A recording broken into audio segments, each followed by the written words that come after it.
Hi, I'm Taylor Detting, and I'm National Honor Society Treasurer, and I'm here with 2015 Distinguished Alumni inductee Rich Kelly. Rich, how are you? I'm good, thank you. Good. Who or what inspired you to want to further your passions in art and photography? Well, it's interesting. You know, as a kid, I had always been making art. It's something I did every day, whether I was building with Legos, filling up paper with drawings. And as much as I love to have that final piece in my hand, really the reward for me was the process, the act of creating. And it was almost as if it was something I was compelled to do. I couldn't not do it. So when it came time to weigh my options after high school, there was no doubt in my mind that I was going to make a go of it. And I've been very fortunate that things have worked out so far, knock on wood. But it's just something that I feel like I have to do, and I don't know what I would do if it wasn't happening. I really admire you that you followed your passions. Not that many people do that nowadays, so you're welcome. What is your favorite medium of art? Do you prefer drawing, sketching, photography, graphic design? Well, it's interesting. Today I work primarily on a computer. I was telling you earlier I work on a tablet, and what I draw on the tablet appears on the screen, and it's just out of necessity to work fast. You have tight deadlines. You got to make work quick and get it out the door. Having said that, my first love is and always will be drawing on paper with pencil. And there's this magic that happens when the rough graphite makes a stroke on the blank white page, and it's just magical. And I actually start each day trying to warm up and get the creative juices flowing by just drawing on paper. And it's strange. I've just starting now to get used to it, but the first couple lines are off. They don't feel right. And the picture in all essence is bad. But you break through that wall and things start to click, and there's this magic feeling when things just start to roll, and it's like my hand takes over and I don't have to think about it.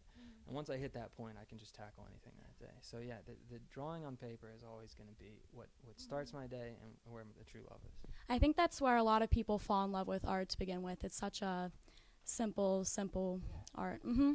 Speaking of the days that you have, so what is a day in the life of Rich Kelly? What do you do every day? Well, I really value time these days. I'm expecting a daughter in a week, and I know that time is forever moving quicker and quicker. And so I try and wake up each day before the sun and get started right away. I've been working from home for the past weeks, and I get some coffee made and I go right to work. Like I said, I warm up with some drawings, and then depending on what I'm working on, really will show you how I spend each day.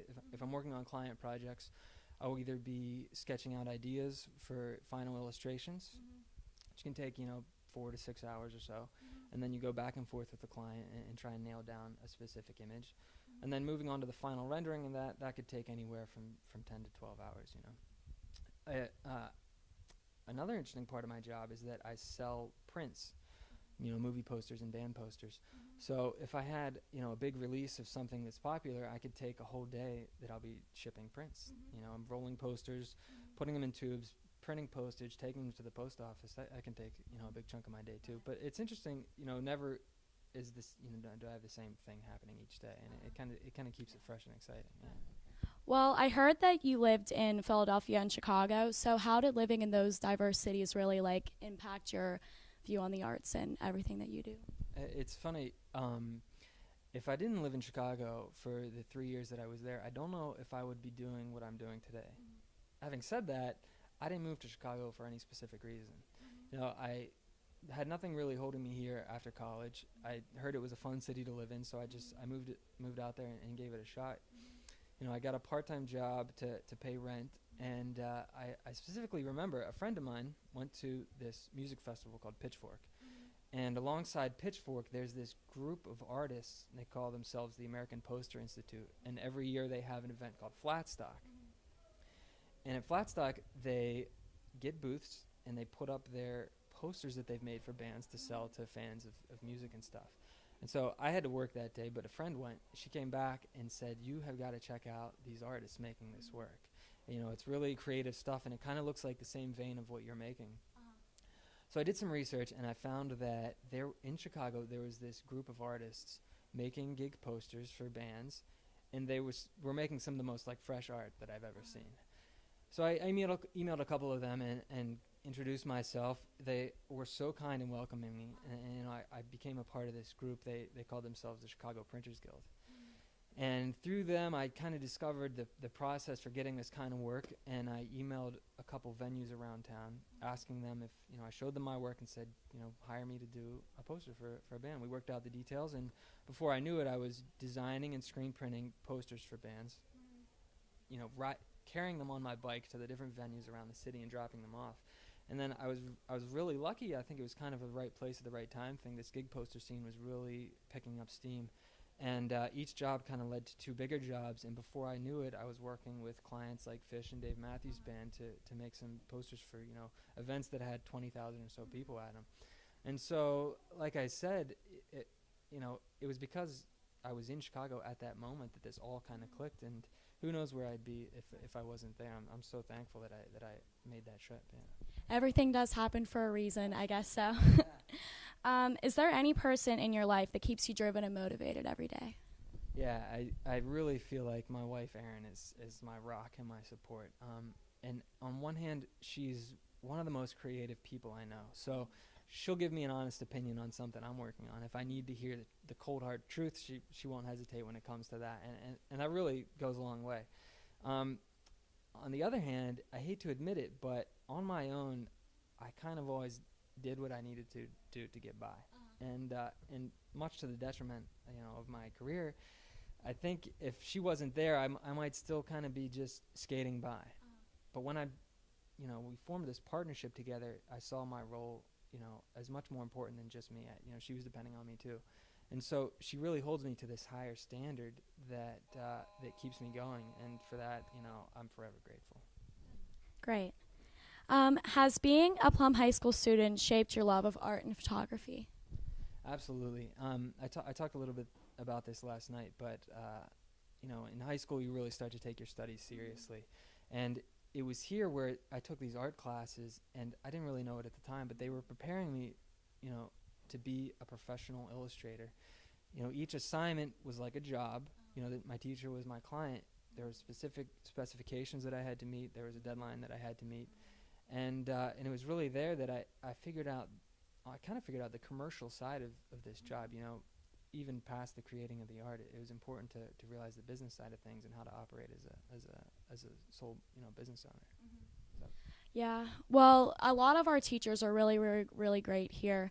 And you said Mr. Cecconi, did he inspire you? Yeah, he had been here, I think, since the mid-'70s. I don't know exactly. And I think he retired shortly after I left. But I really consider myself lucky to have him. And I was talking to him last night, and he said that when he was in high school and in college, his teachers and professors were really what pushed him along. And so he saw that as his mission to give back. And I can't tell you how much that he gave that back to me. Yeah. It's great to have teachers that really impact you as much as he impacted you as well. What do you love most about your career? I mean, as a kid, I always imagined I'd be making art, you know, for a living, and I didn't really know what that was. You know, I always, as a kid, I wanted to work for Disney. That's all I wanted to do. I didn't know how that would happen or anything, but if I went back and told my younger self what I was doing today, he'd be so thrilled. And the fact that I get to make art every day is just a big part of that. But I also have this freedom with my time that is pretty valuable. I try to take on 4 projects each month, so that's 4 days that I have to have final art due. The other 26 days or so, it's up to me to choose how I spend that time. I can really put a lot of work in 10 days and then have some time to spend with my wife and my dog and you know, organize it that way. So that freedom has really been a big part of my career, and I don't know what I'd do if I had to go to, you know, an office job. Hopefully I won't have to. Yeah. Like I said before, I really admire you for the fact that you followed what you did and what you loved, and you made a career out of it. Not that many people do that nowadays, so I really admire you for that.